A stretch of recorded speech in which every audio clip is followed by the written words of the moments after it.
हमारी पार्टी के प्रदेश के अध्यक्ष, बहुत ही संघर्षशील साथी आदरणीय चौधरी उदयभान जी, हमारी पार्टी के बहुत ही संघर्षशील और राज्यसभा सांसद हमारे युवा नेता श्री दीपेंद्र हुड्डा जी, हमारे पानीपत करनाल से प्रत्याशी दीपांशु हुड्डा जी आज पानीपत की इस ऐतिहासिक भूमि पर पहुंचे हैं।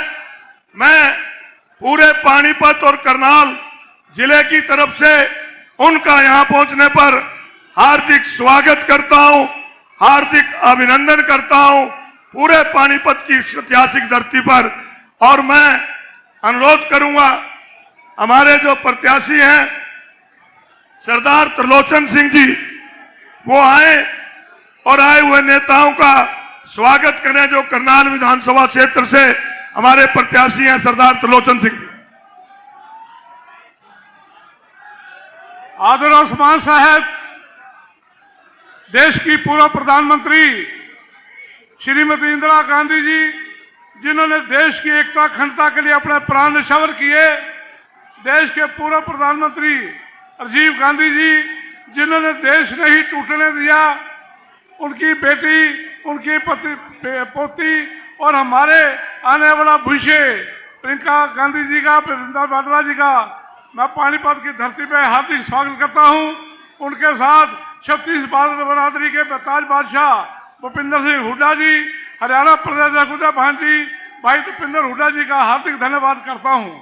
प्रियंका जी, मेरे को 2019 में भी भूपिंदर सिंह हुड्डा जी ने पूर्व मुख्यमंत्री मनोहर लाल खट्टर जी के खिलाफ चुनाव में उतारा था और फिर मेरे को पार्टी ने नायब सिंह सैनी मौजूदा मुख्यमंत्री के खिलाफ चुनाव में उतारा है।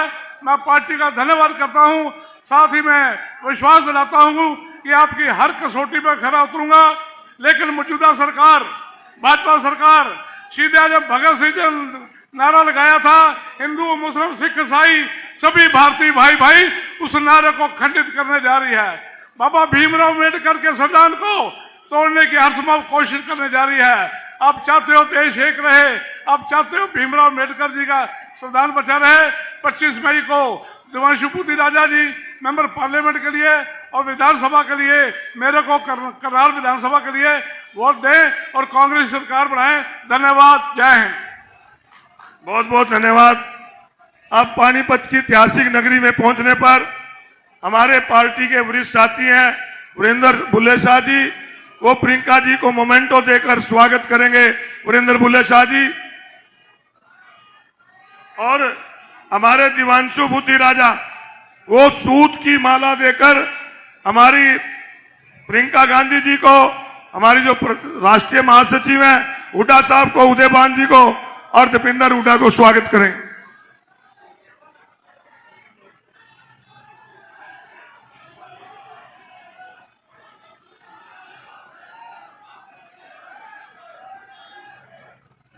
दीपांशु जी हमारे नेताओं का स्वागत कर रहे हैं।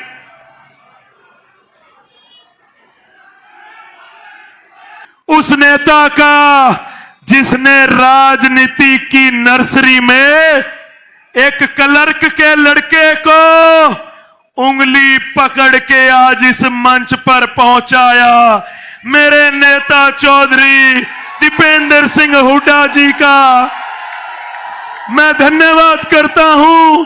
मंच पर विराजमान एक एक सम्मानित पूर्व विधायक सभी सीनियर कांग्रेस नेतागण का समय कम है, क्योंकि आज हम सब आदरणीय बड़ी बहन प्रियंका गांधी जी को सुनने पहुंचे हैं।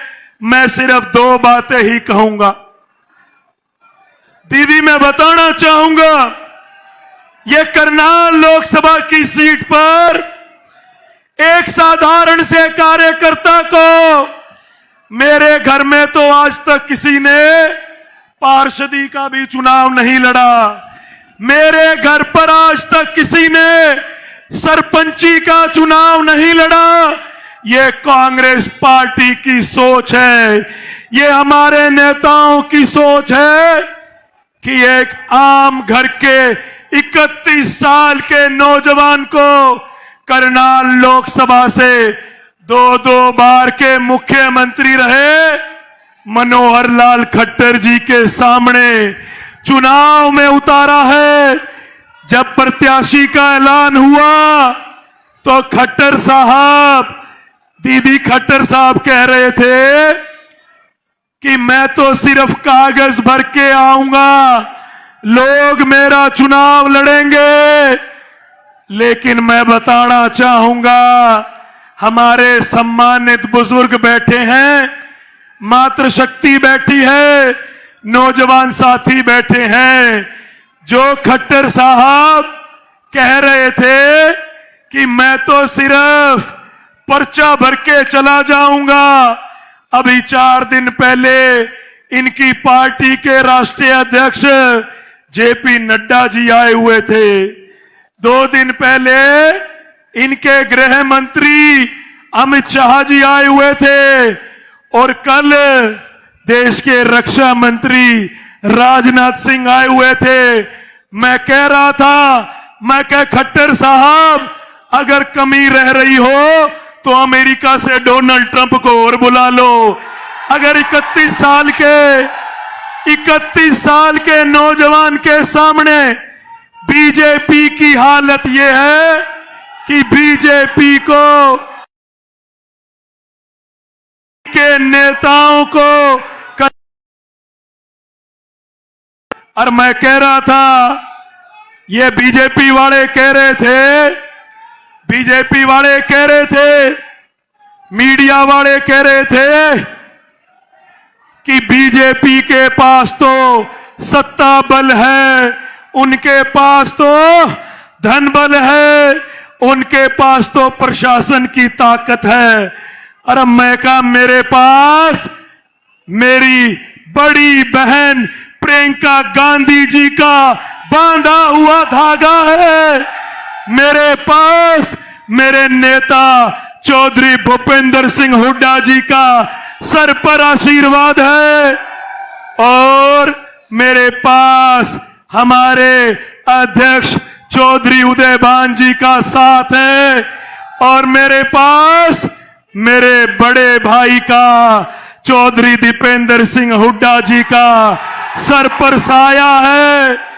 और दीदी मैं कह रहा था, मैं का इतना सामान इकट्ठे हो पीछे तो मैं एक नहीं, मैं 10-10 खट्टर साहब ने भी घेर लूंगा। मैं ज्यादा समय आपके बीच में ना लेता हुआ आज की ऐतिहासिक रैली के लिए समस्त कांग्रेस कार्यकर्ताओं को, 36 बिरादरी के बुजुर्गों को, नौजवान साथियों को यहां से धन्यवाद देना चाहूंगा और बताना चाहूंगा कि इस मंच से अब खट्टर जी को बाय बाय कहने का समय आ गया है कि न किसानों को एमएसपी दिलवाएं, इसलिए खट्टर जी को बाय बाय, बेरोजगारों को रोजगार दिलवाएं, इसलिए खट्टर जी को,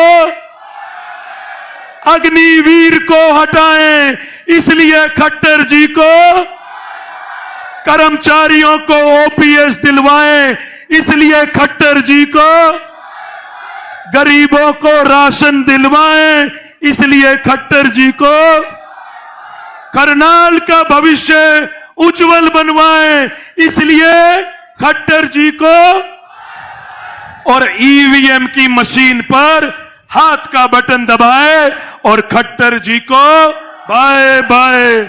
मैं दोबारा से बड़ी बहन प्रियंका गांधी जी, हुड्डा साहब, उदयभान जी, दीपेंद्र जी और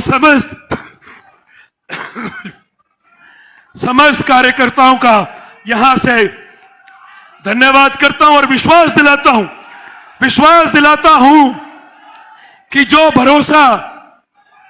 भरोसा आपने मुझ पे किया है, 31 साल की उम्र है, मेरे शरीर में कितने सांस हैं मुझे नहीं पता, लेकिन अगली सारी उम्र आपके चरणों में रहकर आपकी सेवा करने का काम करूंगा। बहुत बहुत धन्यवाद।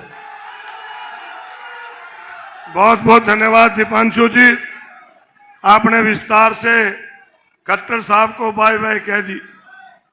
अब मैं ऐसे अपने युवा साथी को बुलाना चाहूंगा कि जिन्होंने जब किसान आंदोलन चल रहा था इस देश की पार्लियामेंट में आप लोगों के साथ खड़े होकर जिन्होंने लोगों की आवाज ली, हमारे युवा सांसद भाई दीपेंद्र हुड्डा जी से।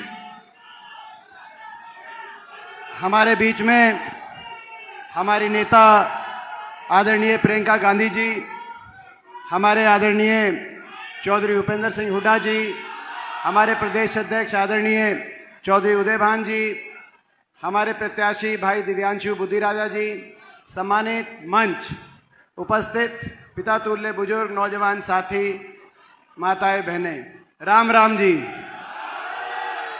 ठीक हो? सबसे पहले आज आपके बीच में मैं पहुंचा, मैं देखने आया था जब चुनाव शुरू हुआ, जब मैं आपके बीच में शुरू में आया था तब कह रहे थे कि करनाल में पता नहीं क्या होगा, फिर कहने लगे कि करनाल में मुकाबला बनता जा रहा है, फिर कहने लगे कि करनाल में जीत सकते हैं, और आज रोहतक में सुबह बात यह आई कि दीपेंद्र जी थोड़ी मेहनत बढ़ाओ, कहीं करनाल में रोहतक से ज्यादा ना जीत जाएं। मैं आपको देखने के लिए आया था यहां पर। मैं बधाई देता हूं आपको। 10 साल इस सरकार ने क्या किया उसका तराजू पे तोल के आकलन का समय आ गया है। 10 साल ये डबल इंजन की सरकार, ऊपर नीचे, और हरियाणा में बीजेपी जेजेपी का डबल इंजन रह गए, डब्बे छूटते चले गए। ऐसी सरकार ने क्या किया? आज हरियाणा प्रदेश 10 साल के बाद देश में बेरोजगारी में सबसे ज्यादा, पढ़े लिखों को रोजगार नहीं, सबसे आगे बेरोजगारी में, महंगाई में, नशा बढ़ गया, अपराध बढ़ गया, विकास हुआ नहीं, विकास की पटरी से हरियाणा उतर गया, और हर वर्ग का ऐसा अपमान, हरियाणा की पहचान पे चोट कर दी सरकार ने। हमारी पहचान थी जय जवान, जय किसान, जय पहलवान, जय संविधान, ये हमारी हरियाणा प्रदेश की पहचान हुआ करती थी। मगर इस सरकार ने, भारतीय जनता पार्टी ने हमारी उस पहचान पे भी चोट करने से पार्टी पीछे नहीं हटी। जय जवान नहीं रहने दिया, अग्निपथ योजना ले आए। कांग्रेस की सरकार आएगी, ये अग्निपथ योजना कच्ची भर्ती जाएगी और फौज में पक्की भर्ती दोबारा से लौट कर आएगी। हम ये कहना चाहते हैं। जय किसान हुआ करता था, 750 किसानों को अपनी जान की कुर्बानी देनी पड़ी। एक ऐसी सरकार साबित हुई, देश के इतिहास में काले अक्षरों में लिखा जाएगा कि ऐसी भी सरकार थी। और मैं धन्यवाद करना चाहता हूं आज विशेष तौर पे प्रियंका जी का धन्यवाद मैं करना चाहता हूं। जब किसान आंदोलन हुआ देश में, तो पूरे किसान आंदोलन में अगर किसान के साथ कोई खड़ा हुआ, लखीमपुर खेड़ी, आज हम वो दिन याद कर रहे हैं। अगर किसान के साथ कोई खड़ा हुआ और जेल में जाकर 3 दिन बिताने का काम किया, तो प्रियंका गांधी जी पहुंची लखीमपुर खेड़ी और वहां पर 3 दिन तक जेल में रही किसान के साथ आपने। और मुझे तो वो भी आपका रूप याद है, मुझे तो वो भी आपका रूप याद है जब मैं आपके साथ गया लखीमपुर खेड़ी में और उत्तर प्रदेश की पुलिस ने मुझ पे हाथ उठाने की कोशिश करी, तो एक बड़ी बहन के रूप में और एक शेरनी के रूप में मेरी रक्षा करने के लिए आपने जो कदम बढ़ाया, आज मुझे वो दिन याद आ रहा है। ये हरियाणा और देश का किसान और मजदूर वो दिन नहीं भूल सकता। जब किसान पे आक्रमण हुआ तब आप खड़े हुए। जब हमारी बेटियों को दिल्ली की सड़कों पे घसीटने का काम इस सरकार ने किया, जो बेटियां न्याय मांग रही थी, उनका क्या कसूर था? ये हरियाणा है।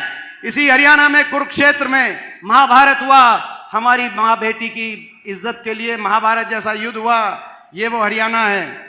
हमारी बेटियों ने जब न्याय मांगा तो दिल्ली की सड़कों पे उनको घसीटने का काम इस सरकार ने किया। इतना अहंकार। मगर वहां भी अगर कोई खड़ा हुआ उन बेटियों के साथ, तो हमारी बहन प्रियंका गांधी जी सबसे पहले जंतर मंतर पहुंचकर हमारी बेटियों के साथ खड़ी हुई। आज हम धन्यवाद आपका करते हैं, मगर इस सरकार का क्या करें जिन्होंने ना जय जवान छोड़ा, ना जय किसान छोड़ा, ना जय पहलवान छोड़ा और ना जय संविधान छोड़ा। ये कह रहे हैं कि संविधान को बदलेंगे, और हम इनको कह रहे हैं संविधान पे तो हम आंच नहीं आने देंगे। ये देश की जनता है, ये सरकार ही बदलने का काम करेगी, हम ये इनको कह रहे हैं। आज ये लड़ाई हरियाणा को विकास और तरक्की के रास्ते पे लेके जाने की लड़ाई है, ये देश के संविधान को बचाने की लड़ाई, और ये लड़ाई करनाल को आगे लेके जाने की लड़ाई है। पानीपत ने और इस हरियाणा की धरती ने देश की राजनीति को हमेशा दिशा दी है। इंद्रप्रस्थ पे, दिल्ली पे किसका राज होता है, इसका फैसला हरियाणा में होता है। चाहे वो कुरुक्षेत्र में महाभारत की बात हो या पानीपत के 3 युद्ध की बात हो, जहां पे आज हम यहां पे मौजूद हैं। और मैं समझता हूं कि 24 में भी किसकी सरकार आएगी, उसका फैसला भी हरियाणा से होके जाएगा। मैं आप सबसे एक बात कहना चाहता हूं, हमारे ये प्रत्याशी दिव्यांशु बुद्धिराजा जी के बारे में मैं एक बात आपसे कहना चाहता हूं। आपसे हम लड़ाई लड़ रहे, आपके साथ मिलकर हम लड़ाई लड़ रहे हैं। बीजेपी के पास बहुत कुछ है। दिल्ली में इनकी सरकार है, चंडीगढ़ में इनकी सरकार है, सत्ता बल इनके पास है, मीडिया बल इनके पास है। आप देखते हो कि मीडिया भी इन्हीं से ज्यादा प्रभावित है। पैसा भी इनके पास बहुत है, धनबल भी बहुत है। इतना लूटा ये देश को, लूटने में कोई कसर नहीं छोड़ी, कोई ऐसी कंपनी नहीं छोड़ी जिससे चंदा ना लिया हो। इतना चंदा ले लिया, ऐसे ऐसे दफ्तर बनवा दिए। कोरोना का टीका लगवाने वाली कंपनी से भी चंदा ले लिया कि नहीं ले लिया? किस किस ने कोरोना का टीका लगवाया था? एक बार हाथ खड़ा करके बताना, कोरोना का टीका किस किस ने लगवाया था? सबने लगवाया था। मैंने भी लगवा लिया था। शुरू में मैं नहीं लगवा रहा था, लेकिन जब घर में ज्यादा दबाव बन गया तो मैंने कहा लगवाओ। अगर कोरोना के टीका में कमी नहीं थी तो बीजेपी ने 450 करोड़ का चंदा लिया क्यों? और अगर टीके में कमी थी तो आपको और हमको टीका लगवाया क्यों? ये तो ऐसी पार्टी है, इन्होंने तो किसी को नहीं छोड़ा। इनके पास सत्ता बल है, इनके पास मीडिया बल है, इनके पास धन बल है। हमारे इस कैंडिडेट के पास कुछ नहीं है, केवल आपका आशीर्वाद है। उसको देने में कसर मत छोड़ना। आज मैं आपसे यही कहने के लिए आया हूं। आपका बहुत बहुत धन्यवाद। एक माहौल बदलना शुरू हुआ था। ये ही ऐसी जगह है पानीपत, जो पानीपत में जीतता है वही दिल्ली राज करता है भाई, वही दिल्ली जाता है। चाहे आप देखो इतिहास में, तो आज प्रियंका जी यहाँ आई हैं। मैं समझता हूँ ये किला फतेह करके इंडिया अलायंस की सरकार केंद्र में बनेगी। मैं इनका तहे दिल से स्वागत करता हूँ। बाकी बातें यही बता देंगी क्या क्या करेंगे। इन्हीं शब्दों के साथ बहुत बहुत धन्यवाद। बहुत बहुत धन्यवाद हुड्डा साहब। अब मेरा ऐसी नेता से अनुरोध है कि जब पूरे देश को ईडी का डर दिला के डराया जा रहा था, हमारी शेरनी बहन श्रीमती प्रियंका गांधी चट्टान की तरह खड़ी थी। उनसे अनुरोध है कि अपने इन कार्यकर्ताओं को अपना संदेश दें। श्रीमती प्रियंका गांधी जी। नमस्कार। श्री भूपेंद्र हुड्डा जी, श्री उदय भान जी, श्री दीपेंद्र हुड्डा जी, श्री दिव्यांशु बुद्धिराजा जी, सरदार त्रिलोचन सिंह जी, श्री अशोक अरोड़ा जी, श्री बलबीर सिंह वाल्मीकि जी, श्री शमशेर सिंह गोगी जी, श्री धर्मपाल गोंडर जी, श्री वीरेंद्र शाह जी, श्री सचिन कुंडू जी, श्री वीरेंद्र राठौर जी, कंवर सिंह चोकर जी, मंच पर विराजमान सभी नेतागण, सभी कांग्रेस के पदाधिकारी गण, मेरे कांग्रेस के कार्यकर्ता साथियों, भाइयों और बहनों, आप सबका इस सभा में बहुत बहुत स्वागत। खास तौर से मेरे पंजाबी भाई बहनों का भी बहुत बहुत स्वागत। मैं तो आधी पंजाबनी हूं, इसीलिए लड़ती हूं। इसीलिए आपने कहा कि ईडी के समय में लड़ी, क्योंकि मुझ में वो पंजाब का भी वो जज्बा है और आप सबका भी जज्बा है। देखिए, ये महाभारत की धरती है।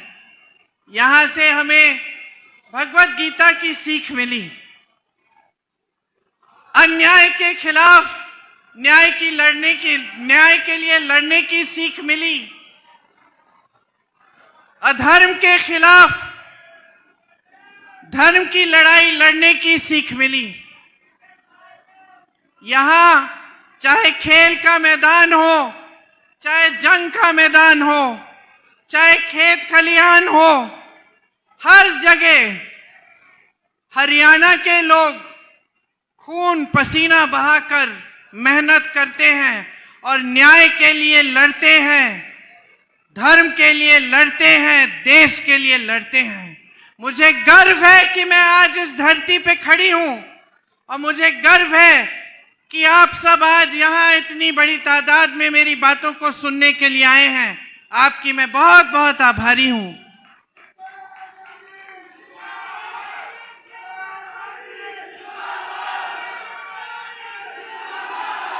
देखिए, ये देश किसानों का देश है। इस देश की आत्मा इस देश का किसान है। आजादी की लड़ाई से, बल्कि उससे पहले से, आजादी की लड़ाई से भी सैकड़ों वर्ष पहले से इस देश का किसान इस देश के लिए, आजादी के लिए लड़ा है, अपना खून दिया है, अपना पसीना दिया है। इस देश को अगर कोई समझना चाहता है तो इस देश के किसान को समझे। आप जब खेती करते हैं, जब अपनी उपज को आप उगाते हैं, जब अपनी खेती को आप खुशहाल बनाते हैं, तो सिर्फ अपने बच्चों के पेट भरने के लिए ये काम नहीं करते। आप इस पूरे देश के अन्नदाता हैं। आप देश की नई पीढ़ी को बनाते हैं। इस पूरे देश को आप खिलाते हैं। आप इस देश की रीढ़ की हड्डी हो, इस देश की आत्मा हो। हरित क्रांति जब इंदिरा जी लाई तो वो इस बात को समझ के लाई। इस देश की आत्मनिर्भरता का श्रेय इंदिरा जी के साथ इस देश के एक एक किसान को मिलता है, जिसने इस देश को आत्मनिर्भर बनाया अपनी मेहनत से, अपने खून पसीने से। लेकिन अफसोस की बात यह है बहनों और भाइयों कि आज जो हमारे प्रधानमंत्री हैं, जो सरकार आज देश में चल रही है, 10 सालों से केंद्र में बैठी है, वो इस सीधी सी साधारण बात को समझ नहीं पाए।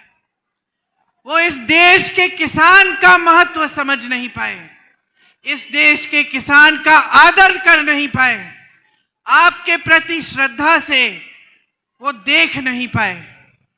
आपने आंदोलन किया, क्यों किया? क्योंकि वो 3 ऐसे कानून लाए थे जिससे आपके की कमर टूट जाती, जिससे आपकी कमाई खत्म हो जाती, इस देश का किसान झुक जाता। इसीलिए आपने आंदोलन किया। लाखों की तादाद में आप दिल्ली तक आए।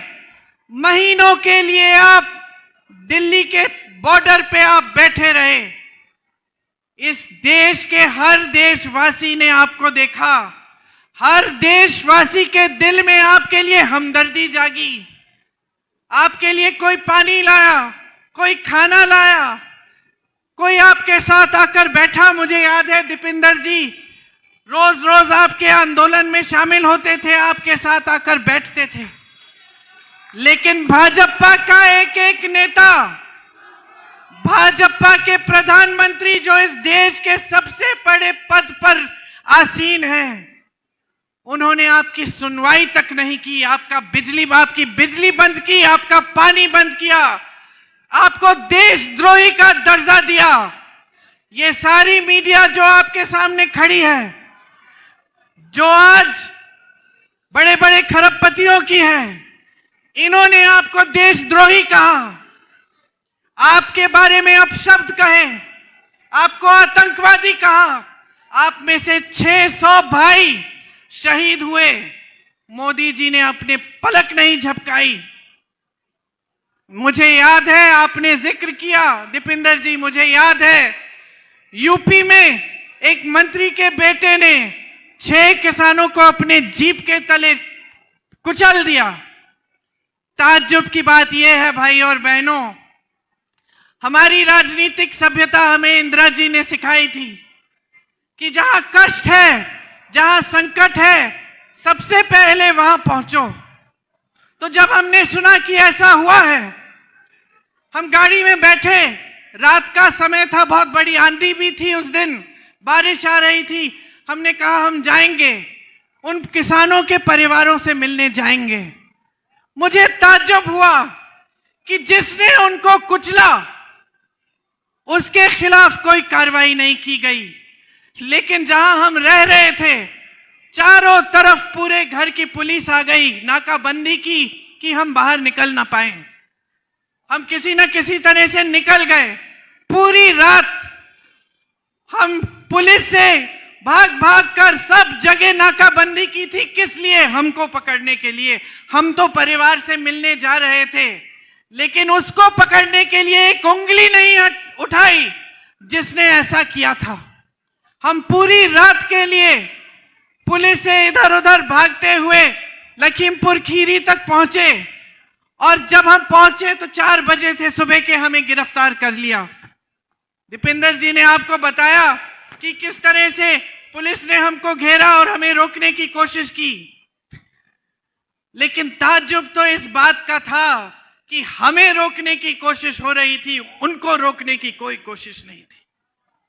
तो ये सरकार की मनसा आपको बताता है, इससे पता चलता है कि इनकी मानसिकता क्या है। जब हम पहुंचे 3-4 दिन बाद उन किसानों के परिवारों से मिलने के लिए, तो उनका दुख, उनका दर्द हमें समझ में आया। वो आंदोलन कर रहे थे, शांति से कर रहे थे, जिस तरह से आपने यहां दिल्ली में किया। उनको बेरहमी से कुचला गया।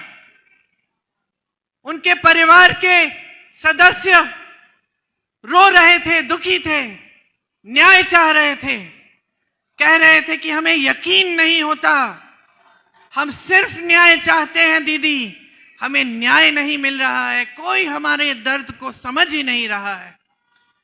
लेकिन अगर एक बात स्पष्ट हुई है इन 10 सालों में, तो ये बात स्पष्ट हुई है कि मोदी जी इस देश के किसान, इस देश के गरीब, इस देश के मिडिल क्लास, इस देश की गरीब महिलाओं, इस देश के नौजवानों का दर्द नहीं समझते। वो कट चुके हैं आपसे।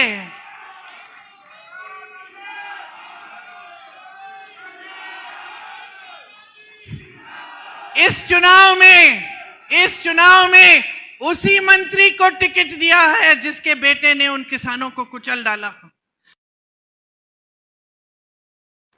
ये परिस्थितियां हो गई हैं हमारे देश की। आज परिस्थितियां ये हैं कि जितनी भी इनकी नीतियां बनती हैं, बड़े बड़े खरबपतियों के लिए बनती हैं। अगर दर्द किसी का समझ रहे हैं तो अपने खरबपति दोस्तों का दर्द समझ रहे हैं, जिनके पास पहले से हजारों लाखों करोड़ रुपए हैं। लेकिन मोदी जी हमारे सरकारी बैंकों से उनको 16 लाख करोड़ रुपए कर्ज माफ करते हैं। आज देश का किसान कर्ज क्यों लेता है भाइयों और बहनों? अपने बिजनेस को बढ़ाने के लिए कर्ज नहीं लेता कि उसके पास लाखों हजारों रुपए पहले से हैं, चलो और थोड़े से बना दिए। आज देश का किसान कर्ज लेता है अगर उसकी बेटी की शादी होती है। किसान कर्ज तब लेता है जब खेतों पे नुकसान हो गया, भुगतान नहीं मिल रहा, फिर से उपज उगानी है, अपने बच्चों के पेट में खाना डालना है। किसान तब कर्ज लेता है जब अपने नौजवान बच्चों को शिक्षित करना है, ट्यूशन की फीस भरनी है और पैसे नहीं है क्योंकि कमाई नहीं है। और इन लोगों के पास इस देश के किसान के लिए 1 रुपया नहीं है। जब हम कर्ज माफी की बात करते हैं, कहते हैं अर्थव्यवस्था में पैसे नहीं है, तो ये 16 लाख करोड़ रुपए इन्होंने बड़े खरबपतियों के कैसे माफ किए? अगर आपके लिए 1 रुपया नहीं है। उत्तर प्रदेश में, हरियाणा में जगह जगह ऐसे किसान हैं जिन्होंने 1 लाख रुपए कर्ज लिया, वापस नहीं कर पाए और आत्महत्या कर ली। 50,000 रुपए के लिए आत्महत्या कर रहे हैं देश के किसान। और मोदी जी के पास ना उनके लिए समय है, ना उनके लिए एक पैसा उनके कर्ज को माफ करने के लिए। ये परिस्थितियां बनी हैं। आज परिस्थितियां इनकी नीतियों द्वारा ऐसी बन गई हैं कि किसान खेती के हर सामान पर जीएसटी डाल रखा है, हर सामान को महंगा कर रखा है। न्यूनतम समर्थन मूल्य इसकी बात होती है, सिर्फ आपको कभी नहीं मिलती। आपके सामने आते हैं, बड़ी बड़ी चर्चाएं करते हैं, लेकिन आज तक आपको न्यूनतम समर्थन मूल्य नहीं मिलता। आप कर्ज उठाते हैं, कर्ज माफ नहीं होता। आपको खाद नहीं मिलती, सरकारी वितरण केंद्र तमाम बंद पड़े हैं देश भर में। आपको प्राइवेट में लंबी लंबी कतारों में खड़ा होना पड़ता है, फिर भी नहीं मिलता। तो परिस्थितियां क्या हैं? आप खेती से कमा ही नहीं पा रहे हैं। आपको अगले दिन के लिए क्या इंतजाम करना है, कैसे करना है, यही पता नहीं है। किस तरह से आप जी रहे हैं, किस तरह से आप आगे बढ़ रहे हैं, कोई आपको पूछता तक नहीं है। सरकार की सारी नीतियां बड़े बड़े खरबपतियों के लिए बन रही हैं। हिमाचल के किसानों को देखिए, देश का सबसे बढ़िया सेब उगाते थे, सारे कोल्ड स्टोरेज अडानी जी को दे दिए। अडानी जी आज तय कर रहे हैं कि सेब कितने पे बिकेगा, कितने पे खरीदा जाएगा। जो बाहर से सेब आ रहा है उस पे टैक्स कम लग रहा है, और आप जीएसटी दे दे के हिमाचल के किसान पिस रहे हैं। उनका सेब महंगा हो गया है। ग्राहक जब जाता है सेब खरीदने के लिए तो अमेरिकन सेब खरीदता है। अडानी जी जब जी चाहे सेब खरीदते हैं, जब जी चाहे सेब का दाम तय कर देते हैं। तो आज हिमाचल के सेब का किसान पिस रहा है। ये एक प्रदेश में नहीं भाइयों और बहनों, सारे प्रदेशों में इनकी यही नीति है। किसानों को पिसने दो, गरीबी के दलदल में रहने दो, बड़े बड़े खरबपतियों को आगे बढ़ना है, बस यही इनकी चिंता रहती है। और ये परिस्थितियां बना दी हैं इन्होंने आज कि आज महंगाई की वजह से सिर्फ किसान नहीं, आम आदमी, मिडिल क्लास का, मेरी बहनें, सब परेशान हैं। आज गैस का सिलेंडर इतना महंगा हो गया है। मेरी बहनें दुकान जाती हैं 5 चीजों को खरीदने के लिए, 3 चीज छोड़ आती हैं। बच्चों की फीस भरनी पड़ती है, घर में मरम्मत करनी है, पानी आ रहा है छत से, उसके लिए भी घबराहट होती है। सोचती हैं कि चलिए बाल्टी डाल देते हैं, चला लेंगे, ऐसे ही कोई बात नहीं। इतनी बड़ी बड़ी समस्याएं हैं, रोज रोज आप सामना कर रहे हैं, लेकिन सरकार में आपकी सुनवाई तक नहीं है। आज कुछ भी खरीदने जाएं, मिट्टी का तेल, चीनी, आटा, सब्जी, कुछ भी खरीदने जाएं, पेट्रोल, डीजल, सब महंगा हो गया है। कोई गुजारा ही नहीं कर पा रहा है।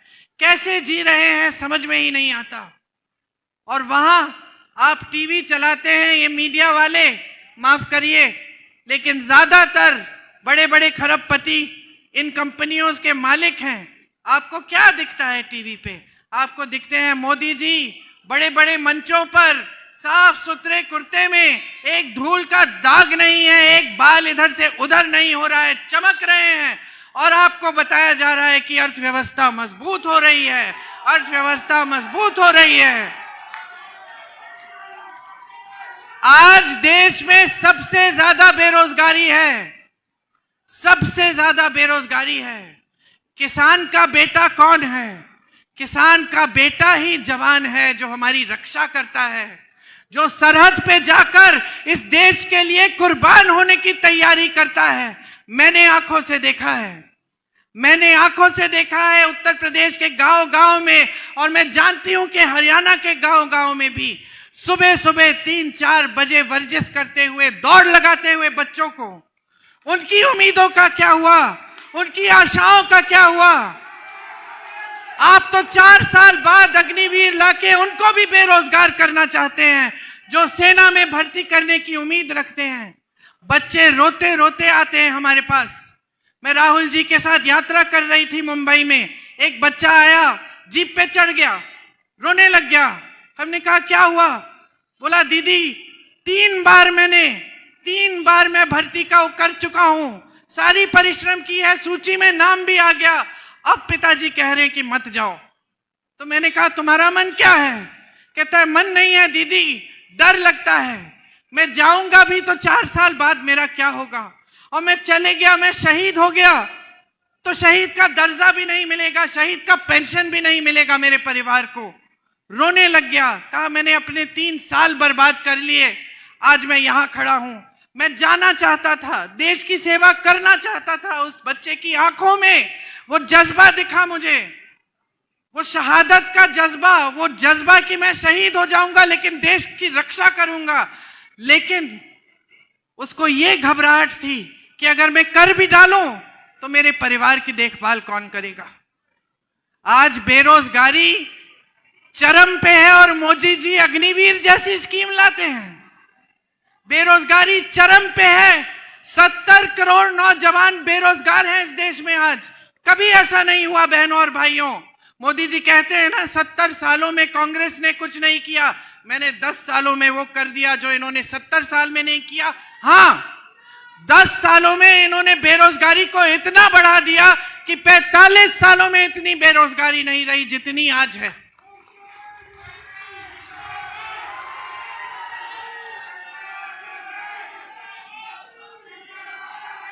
इनकी पूरी, इन्होंने देखिए बेरोजगारी के लिए, बेरोजगारी को खत्म करने के लिए एक स्कीम नहीं दी है आपको। जहां जहां से आपको रोजगार मिलता था वो सारे साधन बंद कर दिए। बड़ी बड़ी सरकारी कंपनियां किसकी हैं आज बताइए, किसको सौंप दी गई हैं? बड़े बड़े खरबपतियों को सौंप दी गई हैं, उनकी सारी सब्सिडी सौंप दी गई हैं। देश का कोयला, देश के हवाई अड्डे, देश के बंदरगाह, देश का पावर, देश की बिजली, सब बड़े बड़े खरबपतियों को दे दिया है। 16 लाख करोड़ रुपए देश का पैसा उनको माफ। और आपको कौन पूछ रहा है? इस देश के किसान को कौन पूछ रहा है? इस देश के मिडिल क्लास को कौन पूछ रहा है? छोटे कारोबारों से रोजगार मिलता था, बड़े सरकारी कारोबारों से तो मिलता ही था जिनको ये ठप कर रहे हैं, लेकिन छोटे कारोबारों से भी मिलता था। यही जो मैन्युफैक्चरिंग के यूनिट, यहाँ पानीपत का जो हैंडलूम है, जो यहाँ से भी एक्सपोर्ट होता था, यहाँ का छोटा छोटा कारीगर जो अपना मैन्युफैक्चरिंग यूनिट बनाता है, जो यहाँ से कालीन तौलियों का काम करता है, इनका क्या हुआ? आप नोटबंदी लाए, आपने देश को कह दिया कतार में खड़े हो जाओ, देशभक्त हो तुम, ठीक है, सब खड़े हो गए। जिन्होंने बचाया था थोड़ा बहुत, और सबसे ज्यादा नुकसान किसका हुआ? छोटे कारोबारों का हुआ। नुकसान हुआ, आपने झेल लिया कि चलो देशभक्ति है, मोदी जी कह रहे काला धन वापस आ जाएगा। कोई काला धन वापस नहीं आया, कोई पैसे आपके खातों में नहीं गए, लेकिन आपके बिजनेसों का नुकसान हुआ। उसके बाद क्या लाते हैं? एक नया तोहफा आपके लिए, जैसे नौजवानों के लिए अग्निवीर का तोहफा, आपके लिए जीएसटी का तोहफा। आपको जीएसटी के कैलकुलेशन के लिए ही अकाउंटेंट रखना पड़ता है, चाहे आप रख सकते हैं या नहीं, मतलब आपकी काबिलियत है कि नहीं है, फिर भी रखना पड़ता है। चाहे छोटा बिजनेस है, अकाउंटेंट रखना पड़ता है कि किसी न किसी तरह समझ जाए कि जीएसटी किसमें कितनी है। और आपकी कमाई कम हो रही है तो हर तरफ से आप पे आक्रमण है, किसानों पे आक्रमण है, मिडिल क्लास पर आक्रमण है, गरीबों पर आक्रमण है, महिलाओं पर आक्रमण है। बड़ी बड़ी बातें फिर से मोदी जी कहते हैं महिलाओं के लिए आरक्षण लाए। कौन सा आरक्षण? जो 10 सालों के लिए लागू नहीं होगा। और ये टीवी वाले, मीडिया वाले हार पहना रहे हैं मोदी जी को। मोदी जी बड़े बड़े मंचों पर महिलाओं के साथ कि भैया हम आरक्षण लाए, और जब हमारी पहलवान बहनों के साथ दुष्कर्म होता है, गलत काम होते हैं, तो मोदी जी कहां छुप जाते हैं। ओलंपिक की मेडल लाई तो मोदी जी ने चाय पे बुलाया, अपने घर बुलाया, फोटो खिंचवा दी, सारे टीवी ने दिखाया कि मोदी जी है तो मुमकिन है, मोदी जी नहीं होते तो हमें मेडल ही नहीं मिलता। और जब उसी महिला ने रो कर कहा कि मुझ पे अत्याचार हुआ है, मोदी जी मेरी बात सुन लीजिए, मुझे सबसे ज्यादा दुख पता है किस बात का हुआ, जब मैं उससे मिलने गई, जब वो धरना लगा रही थी, मैं उन लड़कियों से मिलने गई, उसने मुझे कहा कि दीदी मैंने सोचा था, मैंने देश को गर्वित किया है, देश के लिए इतना बड़ा मेडल लाई हूं, मैंने सोचा था कि अगर मैं सड़क पे बैठ जाऊंगी, मैं आंदोलन करूंगी तो मेरी तो सुनवाई होगी। मुझे दुख इस बात का हुआ कि ये लड़की, इसने इतनी मेहनत की होगी। मैं जानती हूं, मेरी बेटी ने हरियाणा के लिए बास्केटबॉल खेला था, तो मैंने अपनी बेटी को एक गांव में, सोनीपत में किसी गांव में एक स्कूल था, उसमें कैंप में भेजा था। सर्दी का समय था। मेरी बेटी रोज शाम को मुझे फोन करती थी, रोती थी कि बहुत मुश्किल है मम्मी, बहुत मुश्किल है। और मैं उसको बताती थी, बेटा देखो गांव की लड़कियां कैसे मेहनत कर रही हैं। और उसने भी मेहनत की, प्रेरणा ली गांव की बच्चियों से, क्योंकि गांव की बच्चियों को हम देख देख के हमारी आंखों में आंसू आते थे। जब ये लोग नेशनल्स खेलने के लिए गए, जब ये नेशनल्स खेलने के लिए गए तो सारी बच्चियां इकट्ठी गईं। मेरी बेटी भी थी उसमें शामिल, मैं भी गई थी, और साथ में जो जितनी भी गांव की बच्चियां थी, जो सुबह 3-4 बजे उठ के मेहनत करती थी, पसीना बहाती थी। मुझे आज तक याद है उस टीम की जो कैप्टन थी, एक छोटी सी लड़की थी, इतनी सी 15 साल की लड़की, शायद राधिका नाम था उसका। उसको 103 बुखार था, उसको 103 बुखार था, लेकिन वो खेलती रही, खेलती रही, खेलती रही। मैं मां हूं, मैंने कहा कि उसको रुकवा लो, आराम करा लो, कोई बात नहीं। वो बच्ची रुकी नहीं। इतनी मेहनत करती हैं आपकी बेटियां, और ओलंपिक में जाने के लिए कितनी मेहनत की होगी इस लड़की ने। नौजवान, इसकी उम्मीदें, इसकी आशाएं क्या होंगी, महत्वाकांक्षाएं क्या होंगी।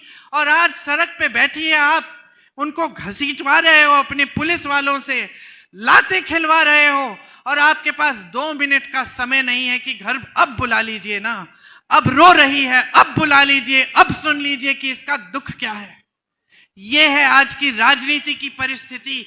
ये है हमारे देश के सबसे बड़े पद पर आसीन हमारे महान नेता प्रधानमंत्री मोदी जी। ये है उनकी हमदर्दी आपके लिए। समझ लीजिए बहनों और भाइयों, 10 सालों में जो सच्चाई आप जी रहे हैं, जिस तरह से आपको दिल्ली के अंदर इन्होंने जाने नहीं दिया, आपको बाहर रखा, आप पे लाठियां बरसाई, आपके ऊपर टीयर गैस डाला, आप पे पानी फेंकवाया, आपकी बिजली बंद कराई, जिस तरह से इन्होंने आपके साथ बर्ताव किया है, इसको भूलिए मत, भूलिए मत। 10 सालों से आप देख रहे हैं बड़ी बड़ी बातें मंच पे, देशभक्ति की बातें। मैं पूछना चाहती हूं, कौन है वो देशभक्त जो इस देश को, इसकी आत्मा को नहीं समझ पाया, जो इस देश के किसान का आदर नहीं कर पाया? कौन है वो देशभक्त? नरेंद्र मोदी जी हैं? मुझे तो नहीं लगता। जिसने इस देश के किसानों को देशद्रोही कहा, इस देश के शहीदों को देशद्रोही कहा, मुझे तो नहीं लगता। याद करिए वो दिन, याद करिए वो दिन जब आप पर लाठियां बरसाई। अपनी सच्चाई को ठीक तरह से समझिए। आप जो टीवी पे देख रहे हैं कि देश की बड़ी तरक्की हो रही है, ये तरक्की आपके जीवन में नहीं दिख रही है। आज आप इतनी कठिनाइयों का सामना कर रहे हैं क्योंकि इस सरकार ने आपके लिए नीतियां नहीं बनाई। इस सरकार ने सिर्फ अपने बड़े बड़े खरबपतियों के लिए अपनी नीतियां बनाई हैं। ये सच्चाई है इस देश की। आज सच्चाई है इस देश के किसान का खून पसीना जो इस धरती में रोज गिर रहा है, लेकिन इसकी कोई सुनवाई नहीं है। सच्चाई मजदूर की है जो भटक रहा है रोज रोज दिहाड़ी ढूंढने के लिए, दिहाड़ी मिलती नहीं है, काम मिलता नहीं है। सच्चाई है इस देश के नौजवान की जिसके लिए अग्निवीर जैसी योजना ले आए, जिसको बेरोजगार रखने की साजिश है। क्योंकि अगर रोजगार मिल जाएगा, अपने पैरों पे खड़ा हो जाएगा, शिक्षित हो जाएगा, तो फिर इनकी राजनीति को नकार देगा। क्योंकि इनकी राजनीति सिर्फ और सिर्फ बहकाने वाली राजनीति है। इनकी राजनीति सिर्फ और सिर्फ सत्ता लेने की, हर कीमत पे सत्ता लेने की राजनीति है। देखिए, आपने इनकी बातें सुन ली हैं। आज ये इतने अहंकारी हो गए हैं कि ये कह रहे हैं अगर हमें 400 सीटें मिलेंगी तो हम संविधान को बदल डालेंगे। ये कौन होते हैं संविधान को बदलने वाले? ये संविधान आपका है, ये संविधान इस देश का है, ये संविधान इस देश के किसानों, गरीबों, इस देश की हर वासी का है। इस संविधान पर आंच नहीं आने देंगे हम। इसीलिए आप समझ लीजिए, इन्होंने सिर्फ और सिर्फ 10 सालों में लोकतंत्र को कमजोर करने का काम किया है। हर स्तर पे, न्यायपालिका को, मीडिया को, जहां जहां से लोकतंत्र मजबूत होता है, संसद को, हर जगह से इन्होंने कोशिश की है कि लोकतंत्र कमजोर हो जाए। अब ये आखिरी बात भी बोल दी इन्होंने कि इनको मौका मिले तो संविधान बदल देंगे। संविधान से आपको इस वोट का अधिकार मिलता है, आपको भोजन का अधिकार मिलता है, शिक्षा का अधिकार मिलता है, आरक्षण का अधिकार मिलता है। संविधान आपका सुरक्षा कवच है। समझ लीजिए गहराई से इस बात को, क्योंकि इनका कोई भरोसा नहीं है। जो किसानों पर इस तरह से वार कर सकता है, जो वार इन्होंने 10 सालों से किया है, वो कुछ भी कर सकता है। इन पे भरोसा नहीं कर सकते। आप इस बात को गहराई से समझ लीजिए। इनकी पूरी राजनीति 36 कौमों की एकता को तोड़ने की राजनीति है, और कांग्रेस की पूरी राजनीति कन्याकुमारी से लेकर कश्मीर तक और मणिपुर से लेकर मुंबई तक, जहां जहां मेरे भाई राहुल गांधी पैदल चल के हजारों किलोमीटर चले हैं, कांग्रेस की राजनीति यही है, देश की एकता बनाए रखना, भारत जोड़ो यात्रा की। क्योंकि हमारी ये राजनीति, हमारी ये विचारधारा है कि ये देश एक रहे तभी मजबूत होगा। यही हमारी राजनीति है। हमारे कण कण में ये बात है कि इस देश की आत्मा इस देश का किसान है। इस देश के किसान के बिना ये देश कुछ नहीं है। इस बात को हम गहराई से समझते हैं। आज क्योंकि हम इस बात को समझते हैं, क्योंकि हम इस बात को गहराई से समझते हैं, और भैया ने ये यात्रा की जिसमें उनको समझ में आया कि कितना अन्याय हुआ है देश की जनता के साथ। हम एक न्याय पत्र अपनी पार्टी की तरफ से हमने घोषित किया। इस न्याय पत्र में हमने कुछ गारंटी लिखी है आपके लिए। मैं आपको ये गारंटी सुनाना चाहती हूं। सबसे पहले किसान भाइयों के लिए, किसान भाइयों के लिए हम कानून बनाएंगे। आपका कानूनी अधिकार बन जाएगा कि आपको न्यूनतम समर्थन मूल्य यानी एमएसपी मिलना ही मिलना है। ये आपका कानूनी अधिकार बनेगा। कोई इस अधिकार को आपसे छीन नहीं पाएगा। इसके अलावा खेती के हर सामान पर आज जीएसटी है, हम जीएसटी हटा देंगे, हर सामान को सस्ता कर देंगे। आपके कर्ज माफी के लिए एक स्थायी आयोग बनेगा। कर्ज माफी के लिए एक स्थायी आयोग बनेगा जिससे जब जब आप संकट में हैं आप जाकर सुविधा ले सकेंगे। आज आपको खेती का भुगतान नहीं मिलता, नुकसान होता है, भुगतान नहीं मिलता।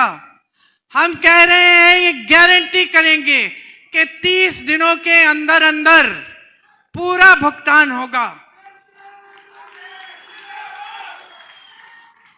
मेरी बहनों के लिए, हर गरीब परिवार की जो सबसे बड़ी महिला है उसके खाते में हर महीने 8,500 रुपए हम डलवाएंगे, सरकार डालेगी। ये काम 2,000 रुपए डालने का काम कर्नाटका और तेलंगाना में कांग्रेस की सरकारें आज के दिन कर रही हैं। किसानों के कर्ज माफ हमने करके दिखाए हैं। छत्तीसगढ़ में किया, राजस्थान में किया, मध्य प्रदेश में किया जब हमारी सरकारें थी। तो मैं जो जो कह रही हूं आपसे, हमने करके दिखाया है, इसका प्रमाण है। महिलाओं के लिए आशा बहू, आंगनवाड़ी और मिड डे मील वाली महिलाओं का मानदेय बढ़ाया जाएगा। केंद्र से दुगनी राशि भेजी जाएगी। केंद्र सरकार में जितने भी पद हैं उनमें से आधे महिलाओं को दिए जाएंगे। नौजवानों के लिए जो स्नातक पास हैं उनके लिए पहली नौकरी पक्की, 1 लाख रुपए सालाना वो कमाएंगे। पेपर लीक के खिलाफ सख्त से सख्त कानून लाएंगे। मोदी जी के कार्यकाल में 30 लाख सरकारी पद खाली हैं, हम उन 30 लाख सरकारी पदों को भरेंगे। अग्निवीर को रद्द करेंगे। आपका अपमान है ये स्कीम, हम इस स्कीम को रद्द कर देंगे जैसे ही हमारी सरकार बनेगी। जो मजदूर हैं जिनका आज शोषण होता है, ठेकेदार कुछ भी दे देता है, रोजगार नहीं है, जो भी दिहाड़ी मिलती है काम कर लेते हैं, हम उनके लिए कानून लाएंगे कि 400 से कम की दिहाड़ी नहीं दे पाएगा कोई। और इसके साथ साथ जिस तरह हम गांव में मनरेगा लाए और मोदी जी ने उसको कमजोर किया, हम मनरेगा को फिर से मजबूत बनाएंगे और शहरी मनरेगा लाएंगे ताकि पानीपत जैसे शहरों में भी 100 दिन का रोजगार की गारंटी आपको मिलेगी। अब मैं आखिरी बात आपसे ये कहना चाहती हूं कि यहां से आपको लगता है कि खट्टर जी चुनाव लड़ रहे हैं, नहीं, ये चुनाव खट्टर जी के खिलाफ नहीं, ये चुनाव मोदी जी और मोदी जी की किसान विरोधी सरकार के खिलाफ है। आपका वोट आज मोदी जी को हराने के लिए जा रहा है। ध्यान से अपना वोट दीजिए, पूरे विवेक से अपना वोट दीजिए।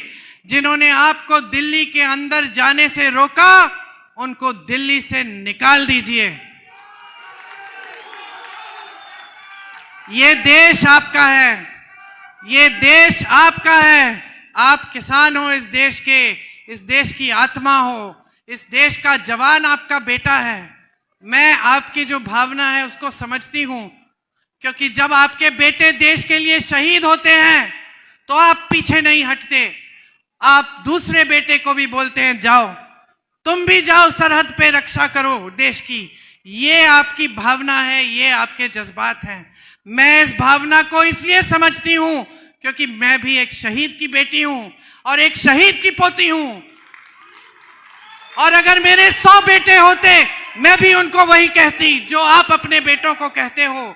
तो ये देश आपका है, इस देश की हिफाजत की जिम्मेदारी आपकी है जितनी हमारी है।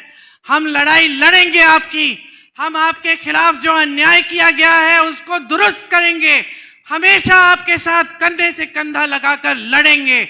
लेकिन अब आपके जागने का समय आ गया है। आप भी जागिए, आप भी लड़िए इस देश के लोकतंत्र के लिए, इस देश के संविधान के लिए। सीना तानिए और हिम्मत से जाकर अपना वोट डालिए। इस सरकार को आखिरी बार यहां से इस सरकार को आप खदेड़ दीजिए। आपको बहुत बहुत धन्यवाद। आपने